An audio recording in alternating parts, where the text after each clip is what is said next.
नमस्कार। आप सभी का हार्दिक स्वागत है अशोक वाजपेयी जी पर इन दिनों चल रहे एकाग्र की इस नई कड़ी में। मित्रों, आज हमारे साथ अनुशक्ति सिंह जी जुड़ी हुई हैं, लेखक पत्रकार। कल हमने अरविंद त्रिपाठी जी को सुना। उन्होंने अशोक वाजपेयी जी के आलोचक पक्ष पर खास तौर से बात की, उनके कुछ महत्वपूर्ण आलोचना ग्रंथों के खास संदर्भ में। आज अनुशक्ति सिंह जी बतौर विचारक अशोक वाजपेयी जी के आयामों पर बात करेंगी। उनकी जीवन दृष्टि, उनकी वैचारिक दृष्टि, और इसमें जो विशेष संदर्भ है वह कभी कभार के वे तमाम आलेख हैं जो कई कई हिस्सों में आज हमारे पास उपलब्ध हैं।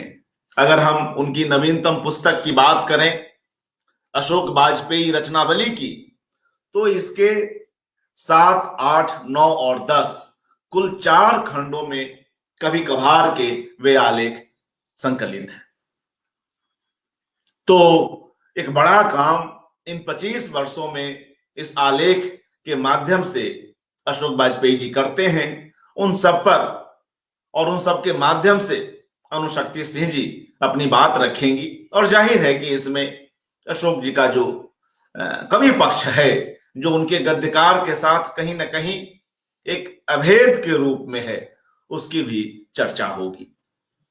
मित्रों, कल जयशंकर प्रसाद जी का जन्मदिन भी रहा, 30 जनवरी 1889। जयशंकर प्रसाद छायावाद के प्रमुख स्तंभों में एक हैं। अनुशक्ति सिंह जी को हम सुने उसके पूर्व इसी कभी कभार में एक आलेख है जो अशोक वाजपेयी जी लिखते हैं जब छायावाद के 100 वर्ष पूरे हुए थे। तो उसकी कुछ एक पंक्तियां सुनाते हुए हम सीधे अनुशक्ति सिंह जी के पास चलेंगे। अशोक वाजपेयी जी लिखते हैं, छायावाद को खड़ी बोली का स्वर्ण युग कहा जाता है। जब वह आया और 3 दशक चला, तब खड़ी बोली में कविता ने ऐसी परिपक्वता और ऊंचाई अर्जित कर ली, यह आश्चर्य की बात है। अब जब छायावाद के 100 बरस हो गए हैं, तब इस आश्चर्य को आभार पूर्वक याद करना चाहिए। इस नई वृत्ति को आलोचकों का समर्थन काफी बाद में मिला, पर वह पूरे हिंदी अंचल पर छा गई थी। निश्चय ही इसका कारण छायावाद में मूर्धन्यों प्रसाद, निराला, पंत, महादेवी की चौकड़ी का एकत्र होना था। उनमें बहुलता थी और कुछ समानताएं भी। उनका प्रकृति प्रेम, देश प्रेम का रूपक था। प्रसाद निराला में महाकाव्यात्मक चेतना थी, तो गहरी गीतिपरकता भी।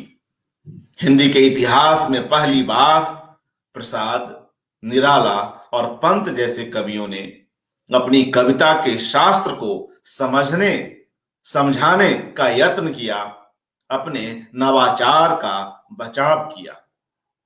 तो इस तरह, और यह आलेख लंबा है, मैंने एक पैरा पढ़ा इसका।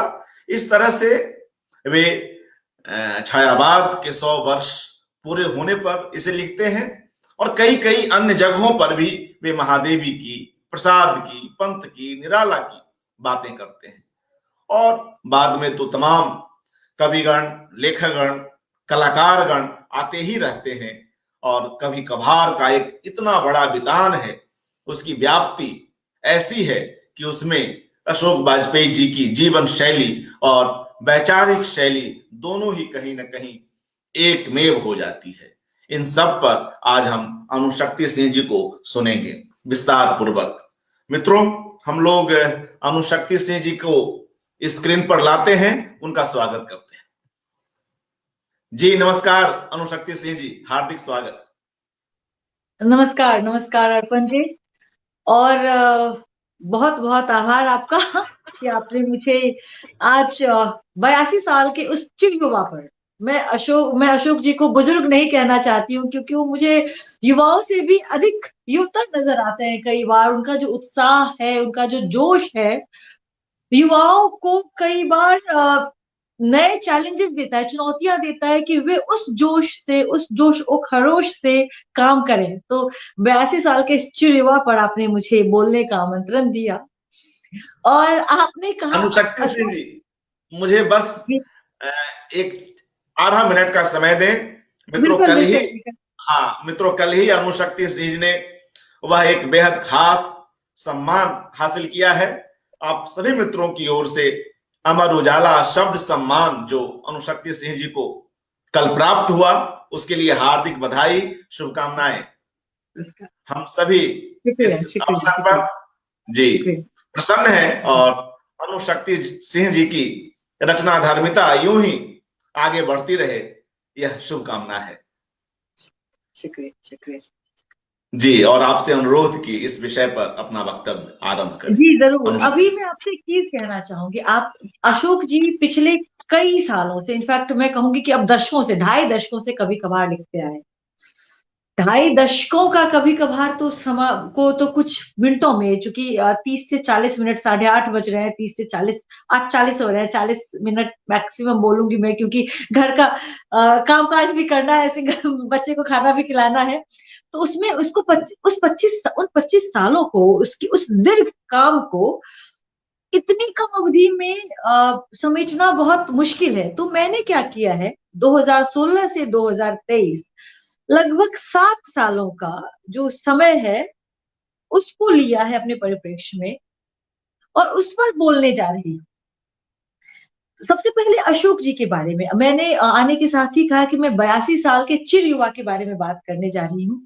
उस चिर युवा के पास, जिसके पास, उस चिर युवा के बारे में जिसके पास हर नए काम के लिए, हर नए के लिए इतना उत्साह होता है कि कई बार हम जैसे लोग जो उनसे कई बहुत छोटे हैं, कई दशक छोटे हैं उम्र में, या फिर हमसे भी छोटे लोग, जो नई आने वाली पीढ़ी है, वह भी कई बार रश करती होगी कि अशोक जी कैसे इतना एक्टिव रह लेते हैं। कुछ तो है, मतलब आप कहते हैं खास शख्स में, और बहुत बहुत खास है अशोक जी। और वह खासियत जो है उनकी उनकी कविताओं में परिलक्षित होती है। पर चूंकि मैं खुद एक पत्रकार हूँ जिसका बचपन से बहुत प्रेम रहा है कॉलम्स के प्रति, अखबारी कॉलम्स के प्रति, अ, खबरिया कॉलम्स के प्रति, मैं बहुत छोटी थी तब तब से मैं अ, राजेंद्र यादव के कॉलम्स पढ़ा करती थी, या फिर खुशवंत सिंह के कॉलम पढ़ा करती थी। तो कॉलम में दरअसल होता क्या है कि लेखक की जो अपनी वैचारिकता है, वह कॉलम में बड़ी खूबसूरती से आती है। तो मुझे अशोक जी की कविताएं बहुत मोहती है, उनका व्यक्तित्व है बहुत मोहता है। आप किसी व्यक्ति के मुरीद केवल एक खासियत की वजह से हो सकते हैं, अशोक जी में कई कई खासियत है। उनका मुरीद तो कई कई पीढ़ियों को होना चाहिए। आगे जब पीढ़ियां जानेंगी कि कभी कभी कभी किसी वक्त में कोई व्यक्ति हुआ करता था जो युवाओं के लिए इतना प्रयत्नशील होता था, जो कला के लिए इतना प्रयत्नशील होता था, जो लेखकीय गुणवत्ता के प्रति इतना चिंतित होता था, तो वह आने वाली कई नस्लें, कई पीढ़ियां उनको, उनकी मुरीद, उनकी फैन होती चली जाएंगी। तो अशोक जी की कविताओं, उनके वक्तव्यों के अतिरिक्त मैं उनकी कभी कभार का जो उनका कॉलम है, जो स्क्रॉल में, वायर में कई जगह आया है, उसकी बड़ी खास फैन हूँ। सत्याग्रह में आता था स्क्रॉल, सत्याग्रह स्क्रॉल का ही शायद हिस्सा है, नहीं, जरूर से सत्याग्रह का ही हिस्सा, सत्याग्रह स्क्रॉल का हिस्सा हुआ करता था, और वायर में फिलहाल वो आ रहा है। तो कभी कभार में अशोक जी को पढ़ना, जानना, एक उस व्यक्ति से मिलना होता था जो कि बेहद ईमानदार है। दरअसल मुझे ईमानदार लोग बड़ा मोहते हैं, और इस श्रृंखला में कल, अभी देखिए, लेटेस्ट 29 जनवरी को अशोक जी का वायर में एक कभी कभार आया, एक कॉलम आया कभी कभार वाला, जो कि गांधी जी को लेकर के था। अशोक जी उस कभी कभार उस कॉलम में लिखते हैं, अ, मुझे गांधी को लेकर भारतीय समाज में कम से कम 3 धाराएं आज साफ नजर आती हैं। पहली, जो उनकी दृष्टि और अभिप्रायों आदि को लेकर अपने अपने स्तर पर शिक्षा, पर्यावरण, सामाजिक सद्भाव और कार्य आदि क्षेत्रों में सक्रिय हैं, और जिन्हें उनकी जरूरत कोई संशय नहीं है। इनमें से बहुत सारी ऐसी संस्थाएं हैं जो अपने आप को गांधीवादी घोषित भी नहीं करती, दूसरी जो इन दिनों बाढ़ पर है, जो उन्हें सिरे से खारिज करते, उनके हत्यारे को महिमा मंडित करते, उन्हें देश के विभाजन से लेकर कल्पित अस्त्रहीनता तक के लिए लांछित करते रहते हैं। आपको पता है, अभी जब अशोक जी का ये कॉलम पढ़ रही थी मैं पिछले दिनों, तो मुझे राजकुमार संतोषी की एक नई आने वाली फिल्म, एक नई फिल्म मेरे जहन में आ गई। पिछले दिनों गांधी नाथूराम गोडसे को मुख्य भूमिका में लेकर है वह फिल्म, और उसका नाम नहीं लेना चाहूंगी मैं। उस फिल्म की जो प्लॉट है, वह प्लॉट बताता है कि गोडसे, उस प्लॉट में वो एक काल्पनिक कहानी, इसमें गोडसे रथ को लगभग गांधी के बरक्स खड़ा कर दिया गया है कि वह गांधी की हत्या की साजिश, वो अब वो किसी गांधी की हत्या की साजिश करते हैं, पर गांधी से बच निकलते हैं। मुझे टेरेंटिनो टेरेंटिनो बड़े नामचीन फिल्म मेकर हैं, और टेरेंटिनो की फिल्म्स आप देखेंगे, इनग्लोरियस बास्टर्ड है उसकी बड़ी नामचीन फिल्म, बहुत अच्छी फिल्म है, जो 2008 9 10 में कभी रिलीज हुई थी। इनग्लोरियस बास्टर्ड, ब्रैड पिट की मुख्य भूमिका वाली इस फिल्म में, इस फिल्म के लिए टैरेंटिनो को बहुत माना जाता है। इस फिल्म में पता है क्या होता है कि एक लड़की है, एक यहूदी लड़की है जिसकी पूरी फैमिली को मार दिया गया है, जो हॉलोकॉस्ट का शिकार होते होते बची है। वो लड़की अपनी कल्पनाशीलता में जाती है। वो लड़की, मतलब ये काल्पनिक फिल्म, वह लड़की जो है वो एक्ट करती है, काम करती है, अपने कुछ दोस्तों के साथ मिलती है, उसका एक सहयोगी ब्रैड पिट भी होता है जो कि अमेरिकन फौजी है, और वो एक थिएटर में हिटलर को मार देती है। अच्छा देखिए, दो कल्पनाशीलताएं, एक कल्पनाशीलता जो टेरेंटिनो की है, जो कि एक सताए हुए व्यक्ति की कल्पनाशीलता है, जो अपने अब्यूजर को मारने की चेष्टा करता है। दूसरी कल्पनाशीलता है जो एक मनुष्यतर, जैसे कुंवर नारायण बार बार कुंवर नारायण कहते हैं कि मैं लौटूंगा, मनुष्यतर लौटूंगा, बृहत्तर लौटूंगा। और अशोक जी भी बार बार कहते हैं कि मनुष्यतर होना ही हम सबकी जरूरत है। कई बार उनसे उनसे उनसे हुई कई मुलाकातों में, उनके कई वक्तव्यों में, आ, कई बार मैंने उनके कई कभी कभार की उनकी तमाम लेख, अभी आप 2016 के कई कभी कभार में जाएंगे तो एक जगह वे लिखते हैं, अ, दरअसल कविताओं को तो याद करना बहुत आसान होता है, पर गद्यों की पंक्तियों को बेहतर है कि नोट कर लिया जाए, और मैंने यही नोट किया है। तो वहां पे वो कहते हैं, वहां पे बहुत सुंदर से बहुत अच्छी तरीके से 2016 के एक जो अवार्ड वापसी था, उसके बाद वाले एक कभी कभार में परिलक्षित करते हैं कि पुरस्कार लौटाना लेखकों का व्यक्तिगत निर्णय था, किसी ने किसी लेखक से सलाह लेकर या उस पर पुरस्कार नहीं लौटाया था, या उस निजी निर्णय को बदलने का उन्हें पूरा अधिकार है। और यह सब जो भी हुआ वह स्वतंत्रता, समता और न्याय की राजनीति से प्रेरित रहा है। अब मैं इसी स्वतंत्रता, समता और न्याय की राजनीति को लेकर आती हूँ, टेरेंटिनो के पास जाती हूँ। टेरेंटिनो जब वह कहते हैं, टेरेंटिनो ने स्वतंत्रता, समता और न्याय की राजनीति को एक लड़की की अपने अब्यूजर, देखिए स्वतंत्रता न्याय हर किसी के लिए अलग अलग हो सकता है मेरे लिए न्याय किसी को मुआफी देना हो, जैसे कि प्रियंका गांधी ने अपने पिता की हत्यारों को मुआफी दी, या और किसी के लिए वह न्याय बदला भी हो सकता है। तो वहां वो लड़की अपने टेरेंटिनो की कल्पनाशीलता, वह उस लड़की ने बदला लेने को चुना है। पर यहाँ जब आप राजकुमार संतोषी को देखते हैं, चूंकि असगर वजाहत की आप एक ही समय के दो बौद्धिकों को देख रहे हैं, एक अशोक वाजपेयी है, एक असगर वजाहत है, असगर वजाहत की किताब पर है। आप वहां पर राजकुमार संतोषी की उस किताब में, उसकी उस फिल्म में, वह जो कल्पनाशीलता है, वह एक मनुष्यतर व्यक्ति को, एक अपराधी के द्वारा एक अपराधी को एक मनुष्यतर व्यक्ति के सामने खड़ा कर दिया गया है। और दुर्भाग्य से हम ऐसे समय में खड़े हैं जहां पे उस मनुष्यतर व्यक्ति की रोज हत्या होती है, जहां पर उस गांधी को, जो वह गांधी जो सिर्फ अपनी ईमानदारी, जिसकी सिर्फ ईमानदारी को समेट लिया जाए, जिसकी सिर्फ ईमानदारी पर को फॉलो कर लिया जाए, तो आप बेहतर मनुष्य हो सकते हैं, उस व्यक्ति की रोज हत्या होती है। आज भी मैं किसी लंच पर थी, और वहां पर एक बेहद सज्जन व्यक्ति का कहना था कि गांधी जैसा मनुष्य विरला ही हो सकता है। अशोक वाजपेयी ने उस गांधी से हम लोगों को प्रेम करना सिखाया। अशोक वाजपेयी अक्सर उस गांधी की बात करते हैं, और अशोक वाजपेयी ने 29 जनवरी के अपने उस आलेख में उसी गांधी के बारे में बात की, जिस पर लोग हत्याएं करते हैं, जिसकी लोग रोज हत्याएं करते हैं, जिसका लोग चरित्र हनन रोज करते हैं। अच्छा, इस चरित्र हनन को बहुत पहले भी अशोक जी ने परिलक्षित किया अपने ही कभी कभार के किसी कॉलम में, जहां वे कहते हैं कि हमारे देश में असहिष्णुता का आलम ऐसा है जहां पे लोग असहमत जब होते हैं तो वे विरोध नहीं करते हैं, वे सीधा सीधा आपके आपके चरित्र हनन पर उतर आते हैं।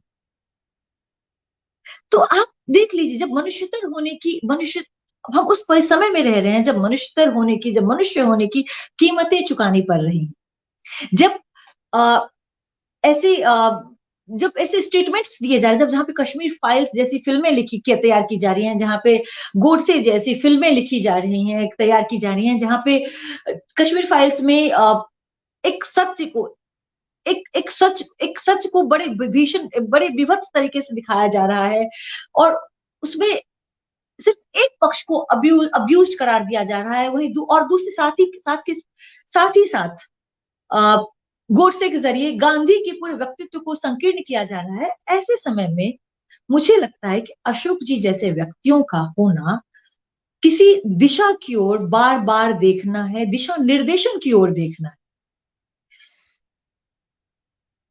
अशोक जी का होना और क्यों आवश्यक है मेरे लिए? तुम्हें, अगर आप मुझसे निजी तौर पर उनके आलेखों को पढ़ना क्यों आवश्यक है, कभी कभार को क्यों हर किसी को पढ़ना चाहिए, तो मैं यह कहूंगी कि आप अपनी बतौर हिंदी लेखक पाठक, अगर आप अपनी शब्द बाहुल्यता को बढ़ाना चाहते हैं तो अशोक जी को पढ़ लीजिए। अच्छा, उनका किसी कोलकाता पुस्तक मेले पर उनका एक कभी कभार का एक कॉलम है, जहां पे उन्होंने एक बड़ा सुंदर सा शब्द इस्तेमाल किया है, जनाकिरण। अब मैं भी मिलेनियल लेखिका ही हूँ लेखक, लेखिका नहीं। मैं बार बार अपने आप को करेक्ट करना मेरे लिए बड़ा बड़ा जरूरी है कि मैं बार बार यह कहती हूँ कि प्रोफेशन को जेंडर के खांचे में नहीं बांधा जाना चाहिए।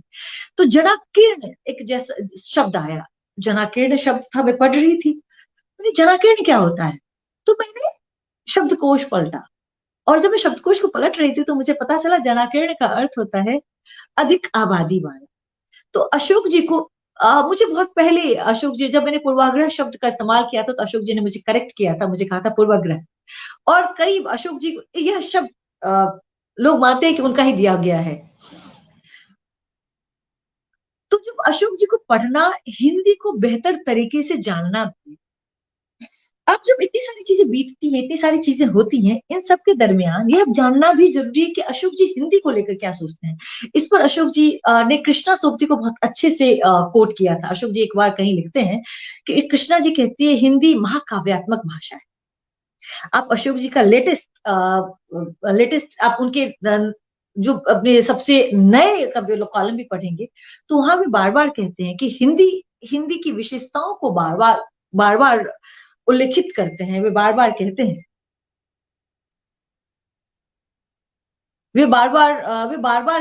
कि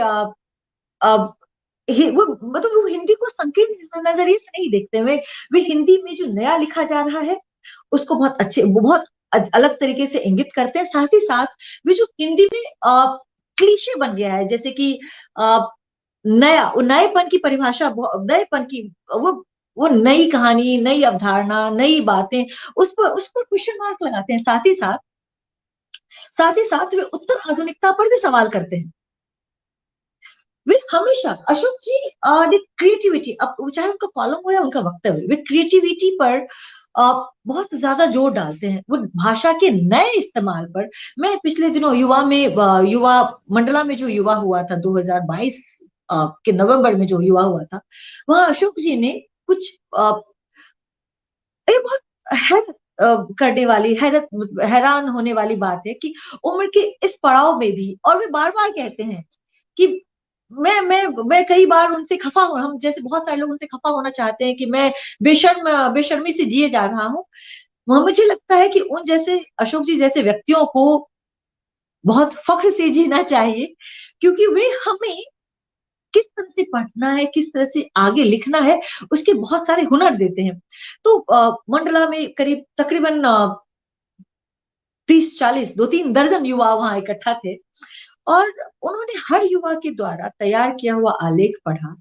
उसके बाद उन्होंने शब्दों को, उन फ्रेजों को, उन शब्दावलियों को इंगित किया। अपने समापन भाषण में उन शब्दावलियों को इंगित करते हुए उन्होंने कहा कि मुझे शब्दों का यह रचनात्मक प्रयोग बहुत अच्छा लगा। और यही चीज जब वे हिंदी के बारे में बात करते हैं, युवाओं के बारे में बात करते हैं, तो यही चीज वे बार बार कहते हैं। अच्छा, अशोक जी पर जब बातें होती हैं तो बातें एक पक्षीय, एक रेखीय नहीं हो सकती हैं। वे बातें तरह तरह तरह जगह जगह जाएंगी, जगह जगह घूमेंगी। और मेरे और एक एक कहेंगे आप, में मेरे दिमाग में एक जाल सा तैयार हो जा रहा है कि मैं किस किस चीज को इंगित करूं, किन किन कभी कभार को इंगित करूं। तो मैंने कुछ कुछ मैंने नोट कर लिया है। देखिए, 77 अभी तो 82 साल के हो गए, 2018 का यह कॉलम है जो उन्होंने अपने जन्मदिन के ठीक बाद लिखी है। 77 का होते हुए इसका इसका शीर्षक है, उन्वान है 77 का होते हुए। कोई कह सकता है कि 77 के होते हुए भी, जो कि आप इस 16 जनवरी 2018 को लामुहाला हो जाएंगे। लामुहाला, आप सुने, शब्दों पर जोर डालें। और यही होता है जब आप वेल लर्न, वेल रेड किसी इंडिविजुअल के लेखन को पढ़ते हैं, उसकी वैचारिकता को पढ़ते हैं, हो जाएंगे। आप अशोक हैं, जो शायद आपकी यही व्याधि है, बूढ़े होकर भी प्रसन्न और सक्रिय बने रहना। और मुझे मुझे लगता है कि अगर यह व्याधि है तो यह व्याधि हम सबको हो जाए, हम सबको लग जाए कि हम बूढ़े होकर भी प्रसन्न और सक्रिय बने रहें, अपने पांव पर खड़े रहें, अपनी आने वाली पीढ़ियों को दिशा निर्देशित करते रहें। दुखी होने के कारण भी कम नहीं। दुनिया ऐसा मोड़ लेगी और उदार दृष्टि इस कदर दबा दी जाएगी, धर्मांधता, सांप्रदायिकता, जातीय विद्वेष इतने उग्र और हत्यारे रूप ग्रहण कर लेंगे, यह कम से कम मेरे जैसे निश्चित आशावादी के ख्याल में कभी नहीं आया था। यह ख्याल, या किसी भी लेखक, किसी भी आशावादी लेखक के ख्याल में नहीं आ सकता है कि दुनिया, हम सब एक बेहतर भविष्य, उज्जवल भविष्य, अच्छे दिन आने वाले हैं। हम सब यही सोचते, भले ही यह किसी और का जुमला हो और केवल चुनावी जुमला हो, पर हम सभी लेखक, रचनाशील व्यक्ति यही सोचते हैं कि अच्छे दिन ही आएंगे। हम कभी यह नहीं सोचते हैं कि एक ऐसा धर्मांधता का दौर आएगा जहां गांधी जैसे व्यक्ति की हत्या होगी।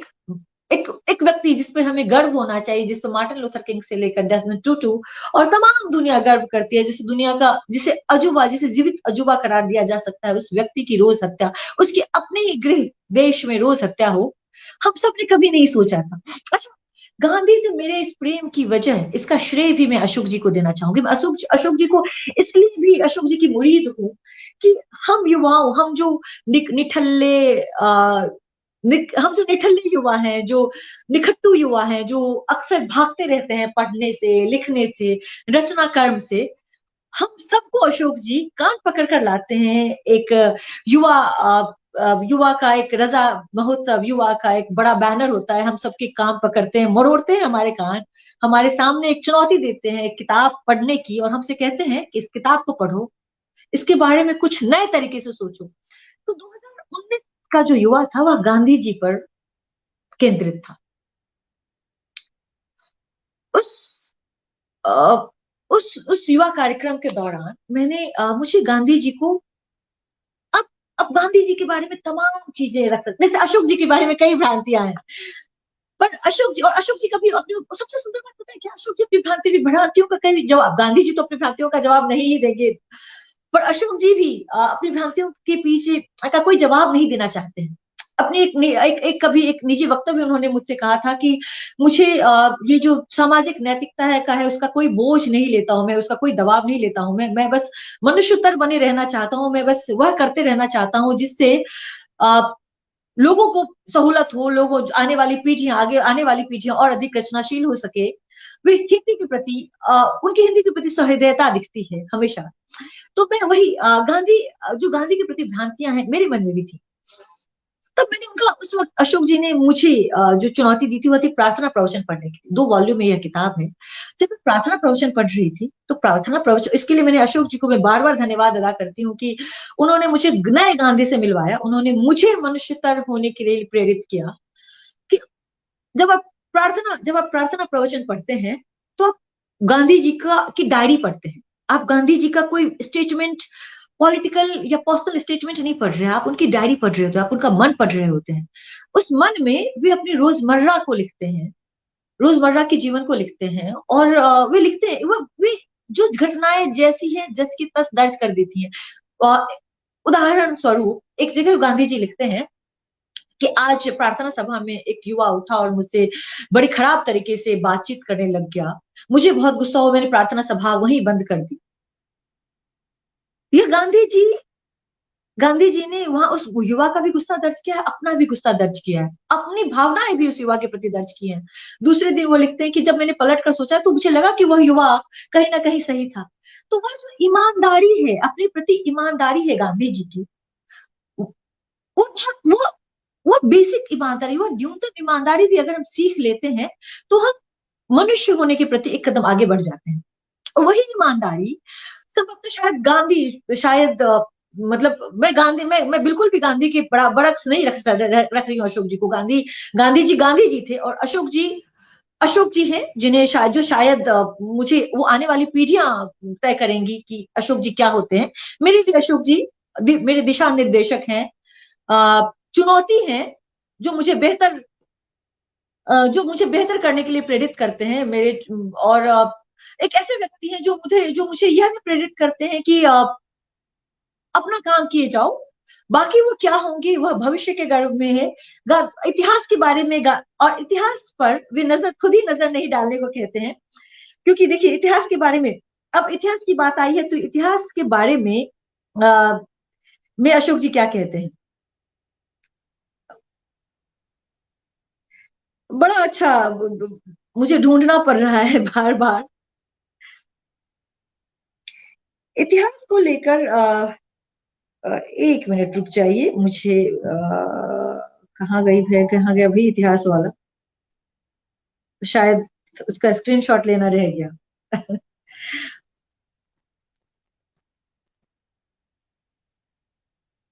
स्क्रीनशॉट लेना रह गया इतिहास वाले का, क्योंकि कई कई बार, या तस्वीर लेना रह गया, कई कई बार आप जब नोट्स बनाते हैं तो कुछ चीजें आपके दिमाग में आ जाती हैं और कुछ चीजें रह जाती हैं। तो मैं भी गटमट हो रही हूँ। मैं भी गटमट हो रही हूँ। हाँ, इतिहास से मुझे ये भी ख्याल आया कि इन दिनों पिछले पिछले जो इतिहास, पिछले कुछ दिनों से हमारे ऐतिहासिक कवि जो हैं, तुलसीदास, उन पर एक लंबा चौड़ा बहस का एक दौर चला। और उस बहस के दौर पर अशोक जी ने तुलसीदास पर बड़ी अच्छे तरीके से बहुत बहुत अपने अपने एक पुराने वक्तव्य में लिखा। अशोक तुलसीदास को खारिज करने की बात हो रही थी। तुलसीदास रामचरितमानस दुनिया की सबसे ज्यादा पढ़े जाने वाले कविताओं में से, कविता ग्रंथ में से एक है। और उसमें कई ऐसी पंक्तियां हैं जिस पर कई कई बार सवाल उठाए जा सकते हैं। इस पर अशोक जी का क्या कहना है, अशोक या एक कवि पर दूसरे कवि का क्या कहना है। तो तुलसीदास के, अब यह चीज, क्योंकि तुलसीदास पर यह जो मामला हुआ है वह नया है, यह बहुत बहुत हालिया है। पर उन्होंने 2016, 17 या 18 में ही कभी तुलसीदास के संदर्भ में अपनी एक बात कही थी, जब रामचरितमानस का अंग्रेजी अनुवाद हुआ था। उन्होंने यह कहा था कि तुलसीदास ने अरबी फारसी मूल के लगभग 1000 शब्दों का प्रयोग अकेले मानस में किया है। यह सिर्फ भाषा पर अधिकार या कवि कौशल का मामला नहीं है। यह दृष्टि और समय के परिवेश की अनिवार्य समावेशिता की अभिव्यक्ति भी है। जिस मानस को हिंदी अंचल में सदियों से अलग धर्म ग्रंथ की मान्यता प्राप्त है, वह हमारी परंपरा की बहुलता का भी एक उज्जवल स्पंदित दस्तावेज है।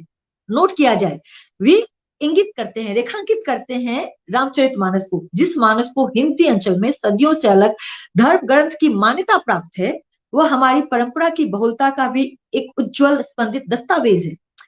वहीं वी रामचरितमानस में तुलसीदास ने क्या गलतियां की है उसको भी रेखांकित करना नहीं भूलते। वे आगे लिखते हैं, दूसरी ओर यह भी सही है कि हमारे सामाजिक आचार की कई निंदनीय रूढ़ियां और पूर्वग्रहों का विशेषतः स्त्री और दलितों के संबंध में एक स्रोत मानस में भी पाया जाता है। दरअसल रामचरितमानस या तुलसीदास पर इससे बेहतर कोई बात नहीं कही जा सकती है। आपकी आस्था के केंद्र में एक पुस्तक बसी हुई है। रामचरित, कोई भी आप हिंदू महाधर्म मानने वाला कोई भी घर ऐसा नहीं होगा जहां रामचरितमानस की प्रति नहीं पाई जाती है। तो होना दरअसल वहां पे वाल्मीकि रामायण को चाहिए था, पर वहां पर रामचरितमानस, चूंकि रामचरितमानस एक उस वक्त की शायद जिस वक्त संभवतः हाँ, इतिहास पर अशोक जी क्या कहते हैं कि इतिहास के पीछे बहुत नहीं भागना चाहिए। अशोक जी बार बार कहते हैं और मैं भी वो चीज अचानक से याद आई मुझे।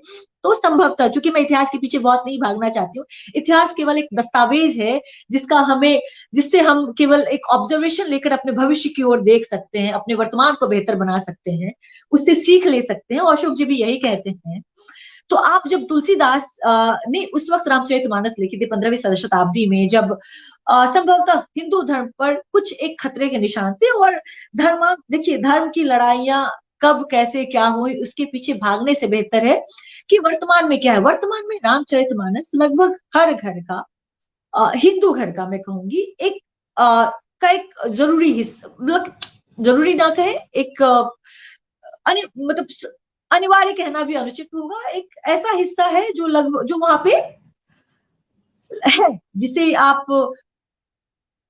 जो जो वहां है, मतलब जो ना होते हुए भी वहां पर बना हुआ रहता है। उस हिस्से को उस हिस्से पर जब आप उस हिस्से पर जब आप नजर डालते हैं, प्रकाश डालते हैं, तो आप उसको काटना, किसी किसी चीज को, अंग भले ही हमारे शरीर में अपेंडिसाइटिस एक या फिर गॉल ब्लैडर आवश्यक अंग ना हो, पर जब आप उसकी सर्जरी करते हैं तो वह दर्द लेकर आता है। ठीक है, तो रामचरितमानस को आप एकाएक काट कर अलग नहीं कर सकते हैं। बहुत जरूरी है कि उसको यह समझते हुए कि वह हमारी आस्था के केंद्र में कहाँ टिकता है, उसके दुर्गुणों को माना जाए, को समझा जाए। और यह चीज, जिस चीज पर, जिस विषय पर एक विस्तृत चर्चा की आवश्यकता अब है, उस विषय पर बहुत 2016-17 में ही अपने कवि कभार के एक अंक में अशोक जी ने बहुत अच्छे से, बहुत सुंदर तरीके से यह कह दिया था कि यह हमारी परंपरा की बहुलता का एक उज्जवल स्पंदित दस्तावेज है, और साथ ही साथ यह सामाजिक आचार की कई निंदनीय रूढ़ियों और पूर्वग्रह, विशेषतः स्त्रियों और दलितों के संदर्भ में एक स्रोत भी है। कवि कवि एक कवि के द्वारा दूसरे कवि की विवेचना, जब मैं कवि की बात करती हूँ तो अशोक जी का एक आलेख कवि कुल पर, वो कवि कुल पर उनका ग्वालियर में कोई कवि कुल समारोह हुआ था, उसकी उसके बारे में वो कहीं लिखते हैं कि जहाँ पे उदयन जी का, उनका और उदयन जी के दोनों जुड़वा बेटों का एक काव्य पाठ हुआ है। वहां पे कहते हैं कि कवि कुल कोई, वहां पे कवि कुल पर खुद आघात करते हैं कि कवि का कोई कुल नहीं होता। वे कई उदाहरण देते हैं कि जहाँ पे दोनों भाई बहन या फिर दो मतलब पति पत्नी दोनों ही तार सप्तक के हिस्से रहे हैं, पर वे कहते हैं कुल से कोई कवि नहीं हो जाता, किसी परिवार में जन्म लेने भर से कोई कवि नहीं हो जाता, उसके लिए विशेष कवि कवित्व के विशेष लक्षण भी होने चाहिए। तो वह व्यक्ति एक जो बतौर आलोचक अपनी आलोचना से भी बाज नहीं आता है, और उस व्यक्ति को, और जब अब यहाँ पे हम कविता, जब उस कवि की बात कर रहे हैं, उस कवि की वैचारिकता की बात कर रहे हैं, उस कवि की कॉलम की बात कर रहे हैं, कवि कभार में उसके उनके उद्गारों की बात कर रहे हैं, तो बहुत बहुत बहुत लाजिम हो जाता है कि हम उस कवि की कविताओं को सामने लेकर आए, क्योंकि कविता से बेहतर किसी कवि की वैचारिकता कहीं और कहीं नहीं नजर आ सकती है। उनकी एक कविता है, कुछ देर के लिए। एक पुरखे के किसान पैरों की घिसी हुई चप्पल के तल्ले में चिपके सूख गए कीचड़ का एक थत्ता, किसी रंगीन चिड़िया की अंतिम उड़ान के दौरान नीरव गिरा एक पंख, पुराने कुएं की पार पर छूटा हुआ घिसट कर पतली हो गई रस्सी का एक मूंज, बगीचे के किनारे की झाड़ी में पड़ी बिसरा दी गई वर्षों पहले की गेंद, जिसके बगल से चींटों की एक कतार दूर जाकर बिला जाती है। इन सबको सहेज कर कविता बनाता हूँ, संसार की नश्वरता के विरुद्ध अपनी लड़ाई में शब्दों की अक्षरता से एक मोर्चा उस देर के लिए सही जीत जाता हूँ। यही तो हम कवि बतौर कवि कर सकते हैं, बतौर लेखक कर सकते हैं। दरअसल अह, अशोक जी की, अच्छा आपने, शेफाली जी लिख कह रही हैं कितनी नई बात, अशोक जी इस नएपन के खिलाफ भी आ, एक नई बात कह सकते हैं, वे संपूर्ण नएपन को खारिज कर सकते हैं, और नए की क्या प्रक्रिया है उसको नए तरीके से परिभाषित भी कर सकते हैं।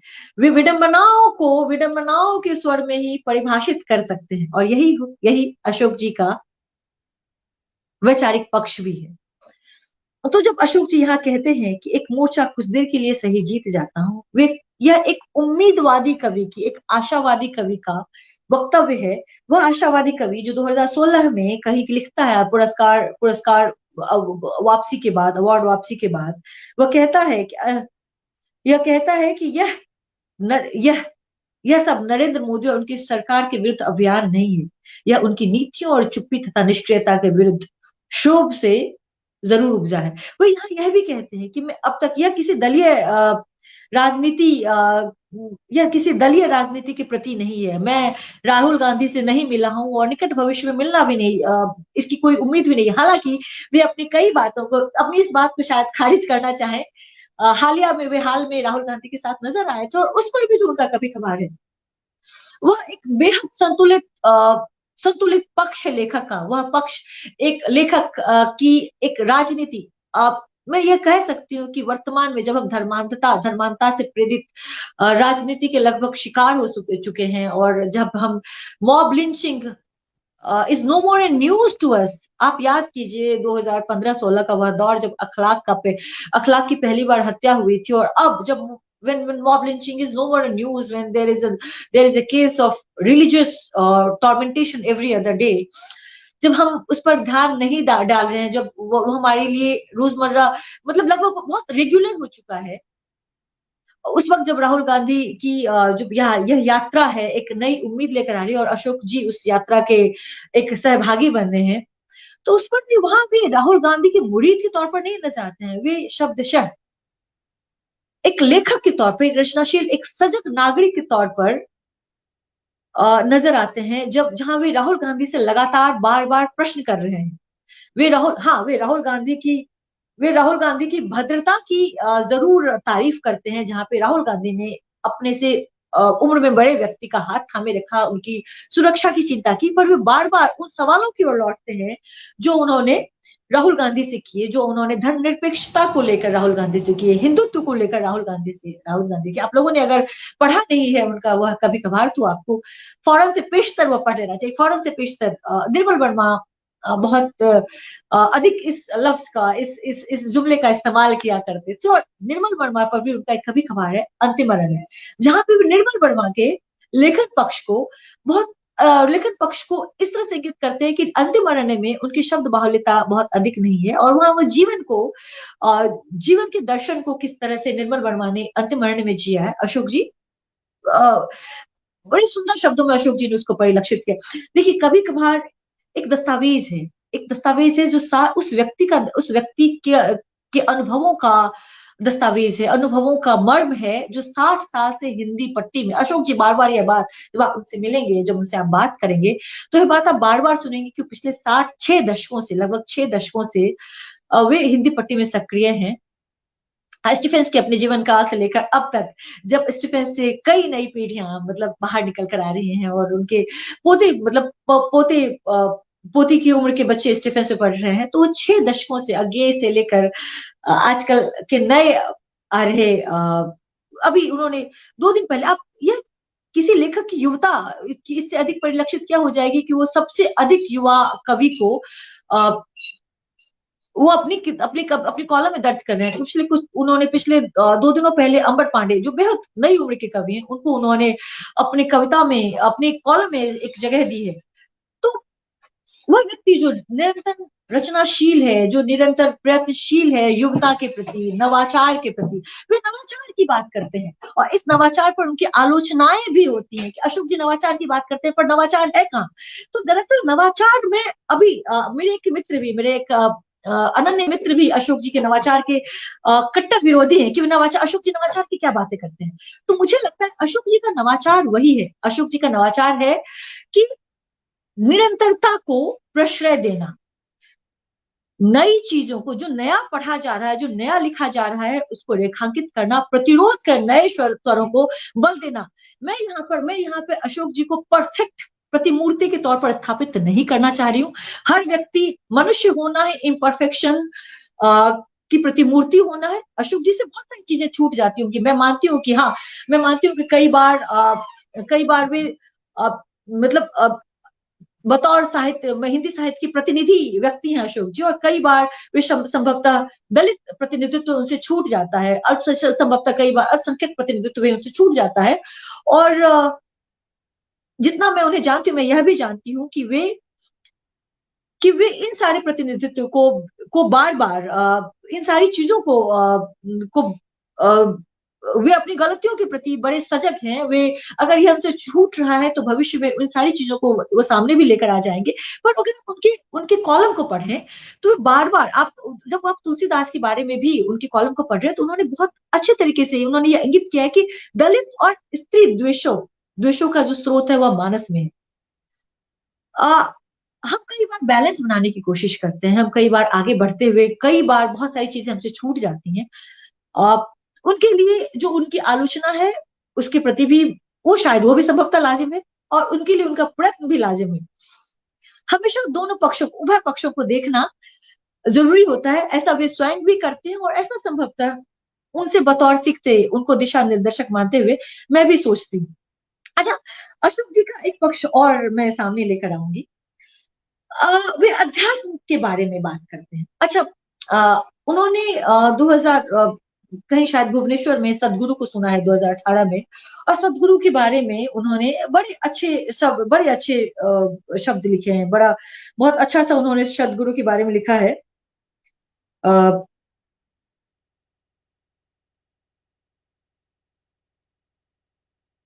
जस्ट मिनट, कहा गया जयपुर शायद। सदगुरु के बारे में उन्होंने कहा कि सदगुरु को उन्होंने बहुत लॉजिकल पाया। शायद वे बाद के सदगुरु के ट्वीट्स पढ़े हो तो उन्होंने अपना विचार बदल लिया हो, पर वे जहां उन्हें लगता है कि आवश्यक चीजें हैं जिसकी तारीफ की जाए वो तारीफ होती है, और जहां उन्हें उन्हें लगता है कि अध्यात्म के माध्यम से गलतियां की जा रही हैं, सामाजिक दोष पैदा हो रहा है, वहां वे कटु भी हैं। उन्होंने 2016 का जो यमुना बेसिन पर रविशंकर, पंडित रविशंकर का जो एक पंडित रविशंकर का जो समिट हुआ था, उस पर वे बड़े तीखे नजर आते हैं। उसको उन्होंने हेकड़ी का अध्यात्म उसको शीर्षक दिया, और उसका उन्होंने बड़ी कटु शब्दों में लिखा है, धर्म की तरह अध्यात्म में प्रायः निजी मामला है। और जब और वे बार बार कहते हैं कि जब यह अध्यात्म संगठित या समूहबद्ध होता है तो धर्म की तरह आक्रामक और अपने बुनियादी सरोकारों से विरत होने लग जाता है। वे लिखते हैं आगे, एक आध्यात्मिक गुरु ने पिछले सप्ताह दिल्ली के यमुना के किनारे के सूखे इलाके में जबरन घुसकर एक विश्व सांस्कृतिक समारोह आयोजित किया, और इसमें वे प्रधानमंत्री की पोस्टर की उपस्थिति की बात करते हैं। और वे आगे लिखते हैं, राष्ट्रीय हरित आयोग ने जब इन आपत्तियों और वस्तु स्थिति का आकलन करते हुए 5 करोड़ का जुर्माना आयोजकों पर लगाया तो पहले तो गुरु ने कहा कि वे जेल चले जाएंगे, पर एक पैसा जुर्माना नहीं देंगे। देखिए, जहां पर पंडित रविशंकर खिलाफ हो रहे हैं प्रकृति के, जनजीवन के, जो यमुना बेसिन के फ्लोर का उस वक्त जब उनका यह आर्ट ऑफ लिविंग का यह सेशन यमुना बेसिन पर हुआ था तो बड़ी बड़ी सारी बातें हुई थी, बहुत सारी चर्चाएं हुई थी।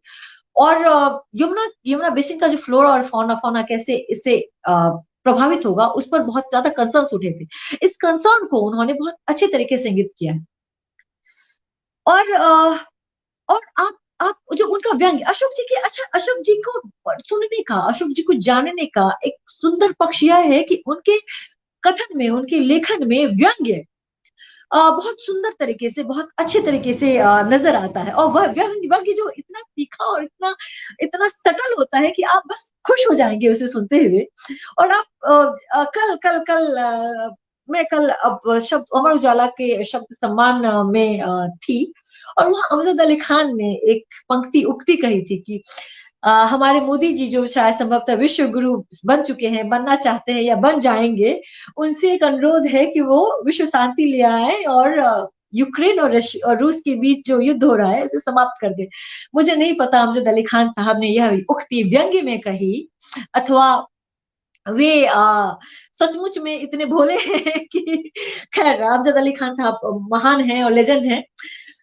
मैं बात अशोक जी की व्यंग्यात्मक उक्तियों की कर रही थी, और यह मैं एक व्यंग्यात्मक उक्ति यहाँ पर उनकी लाना चाहूंगी।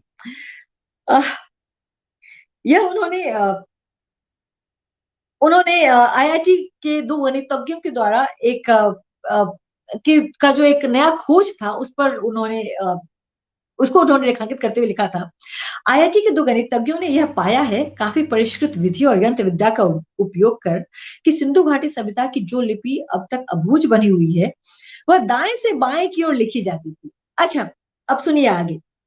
दाएं से बाएं आपके जानकारी में ऐसी कौन सी लिपि है जो दाएं से बाएं लिखी जाती है? ज्ञात हो कि रोमन और देवनागरी यानी अंग्रेजी और हिंदी दोनों बाएं से दाएं लिखी जाती है। उर्दू ऐसी लिपि है, उर्दू की लिपि जो है अरबी, वह वह उल्टा यानी दाएं से, रोमन और देवनागरी बाएं से दाएं और सिर्फ उर्दू जो है वह दाएं से बाएं लिखी जाती है। तो वे आगे लिखते हैं, इसका आशय वह यह हुआ कि वह लिपि अरबी जैसी लिपि की तरह थी।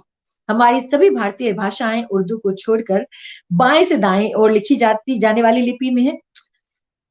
इस तरह की खोज को कई वैज्ञानिक, अब देखिए व्यंग्य उनका, इस तरह की खोज को कई वैज्ञानिक कारणों से निरस्त कर दिया जाना चाहिए। पहला तो यह कि देववाणी संस्कृत और अन्य भाषाओं की जो लिपि पद्धति अनादिकाल से रही है उससे भी प्राचीन पद्धति को कैसे स्वीकार किया जा सकता है। दूसरा यह कि अरबी से समानता तो देशद्रोह माना जा सकता है, वो हमारी जातीय शुद्धता पर हमला है। इन 2 गणितज्ञों को अग्रिम जमानत तुरंत ले लेना चाहिए। तीसरा यह कि ऐसी सारी वैज्ञानिक खोजें अस्वीकार्य हैं जो हमारे प्राचीन ज्ञान को किसी और आलोक में देखने की ओर प्रेरित करती हैं। चौथा यह कि यह खोज हमारे जगत गुरु होने की प्रतिज्ञा से मेल नहीं खाती। IIT शुरू से ही भारत विरोधी खोजें करते रहे हैं। इनकी भारतीय वैज्ञानिकता पर रोक लगाना चाहिए। अगर कानूनन संभव न हो सके तो हमारे हिंसक युवा दल प्रदर्शन प्रहार हिंसा द्वारा उन्हें भारतीयता के रास्ते पर ला सकते हैं। हिंसक युवा दल प्रदर्शन प्रहार हिंसा, जब मैं इससे हिंसक युवा दलों की बात सुनती हूँ तो हम सबका एक जख्म, जो हम सब लोग जो सामाजिक सरोकारों की बात करते हैं, उन सबका एक कॉमन दर्द है, एक आम दर्द है जो उभर आता है, एक चोट है जो उभर आती है। वह यह है कि हम जब भी अपनी बात कहने की कोशिश करते हैं और जिस बाबत अशोक जी भी बार बार इंगित करते हैं कि जब भी कोई बात सही बात होने की बात होती है, जब भी कोई बात प्रतिरोध की होती है, जब भी कोई बात किसी मंतव्य को जाहिर करने की होती है, तो भारत में एक नया ब्रिगेड, ट्रोल ब्रिगेड शुरू हुआ है, जो जिसे या तो गांधी की मूर्ति को तोड़ना आता है, जिसे या तो लोगों को गालियां देना आता है, जिसे तलवार और गड़ासे और भालों के साथ प्रदर्शन करना आता है। वह युवा ब्रिगेड लगातार तुरंत सक्रिय हो जाता है और वह चाहता है कि इन सारी चीजों को नेस्तनाबूद कर दिया जाए। वह युवा ब्रिगेड पहुंचता है और तनिष्क के शोरूम पर हमला कर देता है। वह युवा ब्रिगेड पहुंचता है और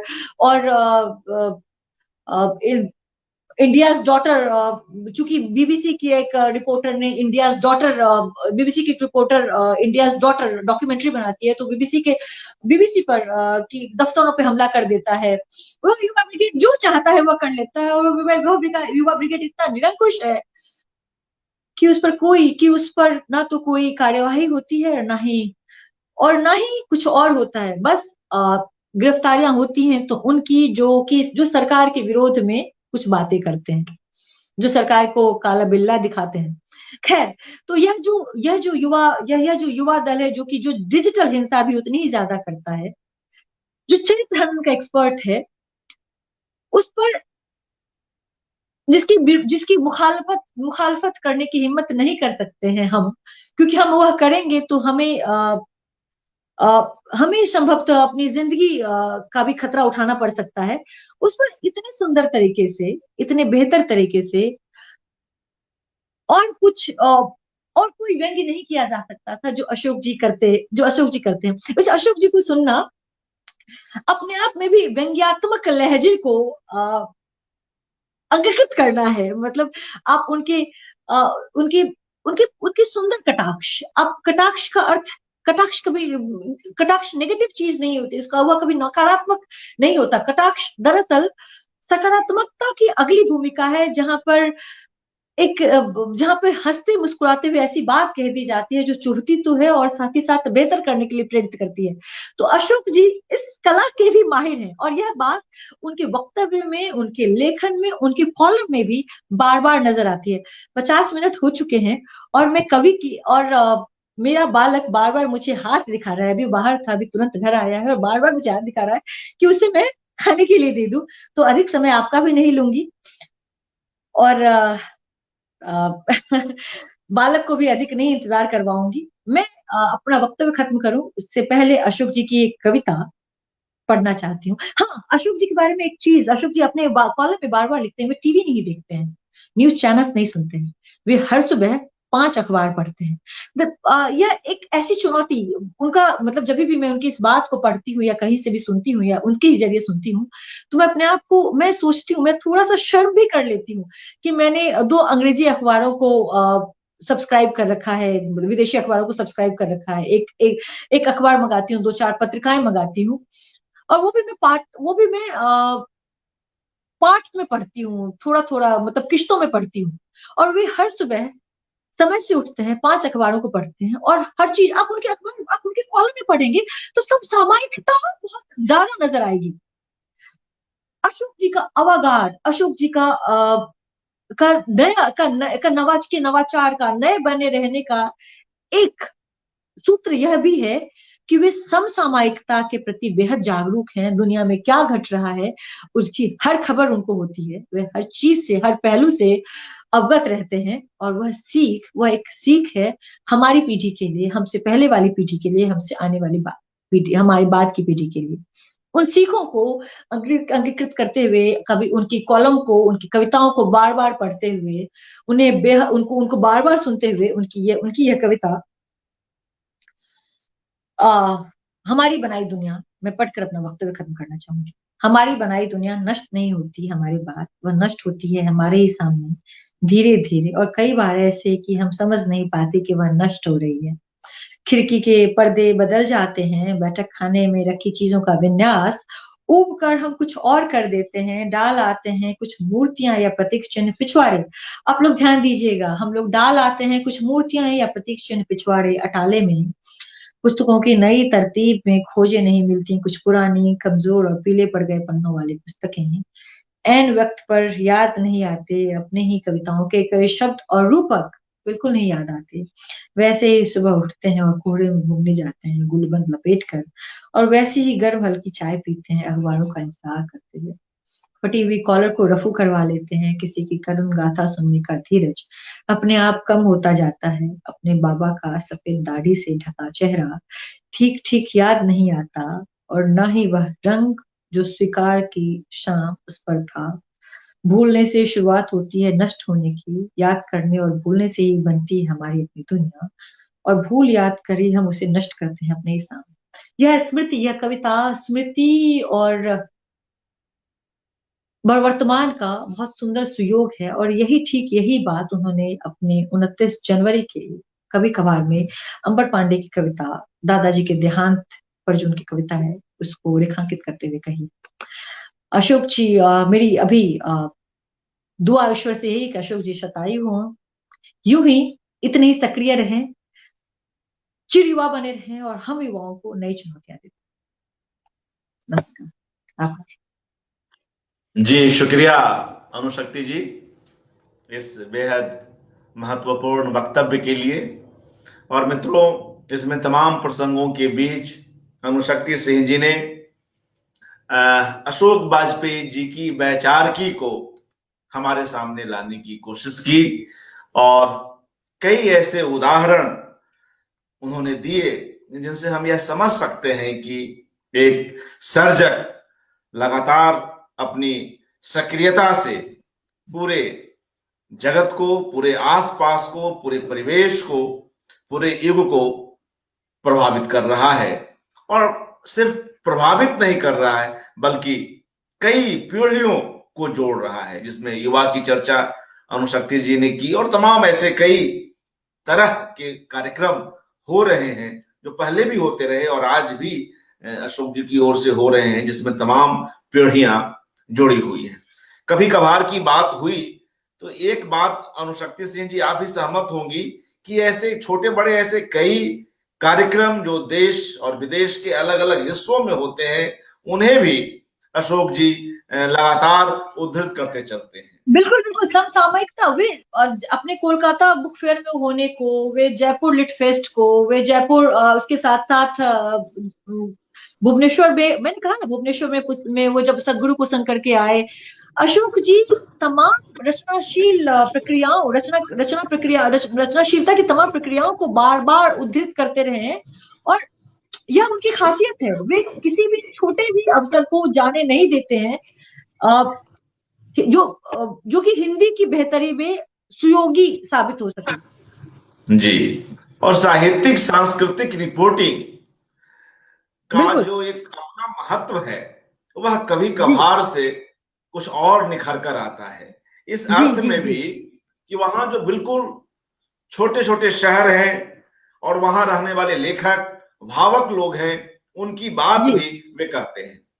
2015 के अपने एक स्तंभ, इसी स्तंभ में अपने एक आलेख में वे उरई की चर्चा करते हैं। और हम सभी जानते हैं उरई के रामशंकर जी को, उनकी वे बात करते हैं, उनके अध्यवसाय की बात करते हैं। और उसके बहाने एक अंतिम हिस्से में वे लिखते हैं कि यह भी उल्लेखनीय है कि यह सब द्विवेदी जी मतलब जिनकी हम अभी चर्चा कर रहे हैं, उरई में रहते हैं और हमारी भी बात होती है उनसे, रामशंकर द्विवेदी जी की बात वे कर रहे हैं कि जी हाँ, यह भी 5 मिनट की चर्चा हम लोग और कर लें। यह भी उल्लेखनीय है कि यह सब द्विवेदी जी उरई जैसे कस्बे में रहकर करते रहे हैं। शायद हम इस बात का कम एहतराम करते हैं कि भले साहित्य लिखने वाले बड़े केंद्रों में जमा हो गए हैं, उनके सच्चे पाठक और रसिक छोटी जगहों में हैं। और यह लाइन जिसके लिए मैं इस कॉलम को पढ़ रहा था, वे लिखते हैं अशोक जी कि साहित्य दिल्ली में मैटर नहीं करता, पर उरई, रायगढ़, शहडोल आदि में मैटर करता है। और ऐसे कितने शहरों के, बिल्कुल बिल्कुल कितने कस्बों के बिल्कुल नाम बिल्कुल लेते बिल्कुल बिल्कुल हैं। बिल्कुल दिल्ली को बिल्कुल। या कोलकाता को या मुंबई को छोटा नहीं कर रहे, मगर इन जगहों की जो सक्रियता है उसको भी रेखांकित करना चाहते हैं। आप देखिए ना, मंडला में युवा महोत्सव करवाना एक नए तरीके का प्रयोग था, जहाँ पे कि जो देश के भिन्न कोने, युवा में सिर्फ दिल्ली मुंबई के लोग नहीं होते हैं, कोलकाता के लोग नहीं होते, युवा में हर छोटे मतलब जितने भी, जहां भी एक युवा रचनाधर्मी मौजूद है, वह वहां से आता है, चाहे गोरखपुर से आ रहा हो या पटना से आ रहा हो या फिर कहीं और से आ रहा हो। तो वे देश के हर कोने में जहां भी हिंदी प्रयत्नशील है, उसको इंगित करते हैं, रेखांकित करते हैं। मित्रों, अब इस बातचीत को विराम देंगे, मगर उसके पहले 15 में ही अनुशक्ति सिंह जी लगभग 2 दशक, जब कभी कभार की उम्र 2015 में 18 वर्ष की हुई, 18 वर्ष का जो युवा है वह हुआ कभी कभार 2015 में। आज हम यह चर्चा 2023 में कर रहे हैं, तो 18 में हम 8 वर्ष और जोड़ देंगे, तो 26 वर्ष की कभी कभार की यात्रा है। तो उसको लेकर भी अशोक जी ने इसी तब्बे, जब सत्ता में लिख रहे थे तो 2015 में कई बातें उन्होंने की हैं। तो एक दो उसके छोटे छोटे हिस्से पढ़कर, चूंकि आज हम लोग कभी कभार पर फोकस कर रहे हैं, तो स्वयं स्तंभकार, स्वयं लेखक अपने कॉलम की इस बढ़ती हुई उम्र को लेकर क्या सोच रहा है, मैं आज 23 में बैठकर, अपने सबसे बड़े आलोचक हैं, वो अपने सबसे बड़े आलोचक हैं। बिल्कुल। तो वो कैसे श्रेय दे रहे हैं अपने संपादकों को, वह सुन लेते हैं। वे लिखते हैं, 15 का कॉलम में पढ़ रहा हूं। 18 वर्षों में मुझे एक भी अवसर ऐसा याद नहीं आता जब इस दौरान उसके 2 संपादकों ने, अच्युतानंद मिश्र 2 वर्ष और ओम थानवी 16 वर्ष, ने कभी कोई हस्तक्षेप किया हो या किसी अंश पर पुनर्विचार करने को कहा हो। मुझे खूब पता है कि कई बार वे कुछ मामलों में मेरे रुख या विचार से सहमत नहीं होते थे, पर उन्होंने मुझे पूरी स्वतंत्रता दी। आजकल मीडिया, शिक्षा और संस्कृति के सार्वजनिक या निजी संस्थानों तक में ऐसी स्वतंत्रता मिलना लगभग असंभव है। जैसा कि एक मित्र ने हाल में कहा कि यह स्तंभ समकालीन बौद्धिक और सृजनात्मक हिंदी जगत में दूसरी आवाज बनकर उभर पाया, तो उसका श्रेय जनसत्ता की यशस्वी स्वतंत्रता और बहुलता का सम्मान करने वाली उज्जवल परंपरा को जाता है। तो उस समय के इन दो संपादकों को कैसे श्रेय दे रहे हैं। यह जो बार बार अशोक वाजपेयी जी बहुलता की बात करते हैं, तो उसमें कैसे ऐसे लोगों की वे पहचान कर रहे हैं। मेरा इशारा इस ओर है कि वे अपनी बात करते हुए वे जानते हैं कि उन्हें भी तमाम लोगों से काफी गुंजाइश मिली है। तो आज जो हम लोग अनुभव करते हैं अनुशक्ति सिंह जी, कि हमें भी वे पूरा स्पेस देते हैं, हमें पढ़ते भी हैं, हमें सुनते भी हैं। एक जरूरी बात जो अशोक जी के बारे में कहना मैं रह गया मुझसे, ईमानदारी के साथ साथ ईमानदार वही व्यक्ति हो सकता है जो लोकतांत्रिक हो। अशोक जी की जो लोकतांत्रिकता है उसे उसे मुझे लगता है संक्रामक होना चाहिए। वे अपने विरोधियों को, विरोधियों को, अपने निंदकों को भी उतनी स्पेस, उतना ही जगह देते हैं जितना वे नई आने वाली पीढ़ी को या फिर उन लोगों को देखते हैं जिनमें वे उम्मीदें देखते हैं। उनके लिए उम्मीद, नया लेखन, नया रचनाक्रम उनके लिए अधिक आवश्यक है।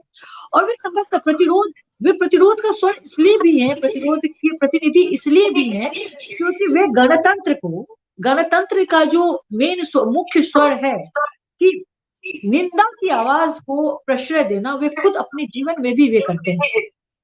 जी। और इसी आलेख जिसकी हम चर्चा कर रहे हैं, इसका अंतिम हिस्सा पढ़कर हम लोग इस बातचीत को समाप्त करेंगे।